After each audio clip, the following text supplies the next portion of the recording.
We're about 2 months into the 118th Congress, and there's already a notable difference from the previous session. The Speaker and the Minority Leader have a working relationship.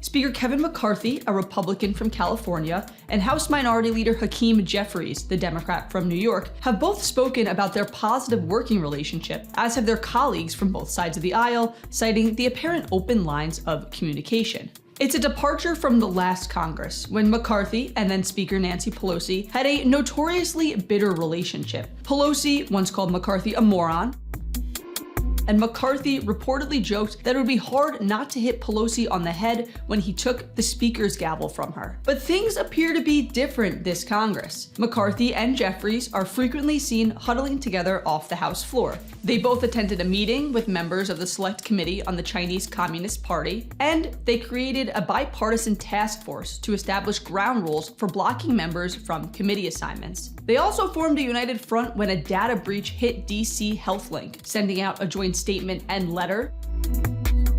And they both brought members to a briefing by the Congressional Budget Office on the national debt. McCarthy, for his part, has said his relationship with Jeffries is 1,000% better than the one he had with Pelosi. Congressman Garrett Graves, a Republican from Louisiana who's close to McCarthy, said he, quote, certainly not going to call them best friends, but said the two leaders return each other's calls, calling that a, quote, stark contrast to what has gone on before. Some McCarthy allies say it all comes down to the old adage, treat others the way you want to be treated. Congressman Patrick McHenry, a Republican from North Carolina who's also close to McCarthy, told The Hill, quote, I think the Speaker's intention is to treat the Minority Leader the way that he wanted to be treated when he was Minority Leader. Republicans in the last Congress accused Democrats of keeping them out of the loop on legislation and top negotiations when Pelosi was Speaker. There's also an incentive for Jeffries to forge a working relationship with McCarthy. Democrats will need to work with Republicans if they want to accomplish anything while in the minority. Congresswoman Debbie Wasserman Schultz, a Democrat from Florida,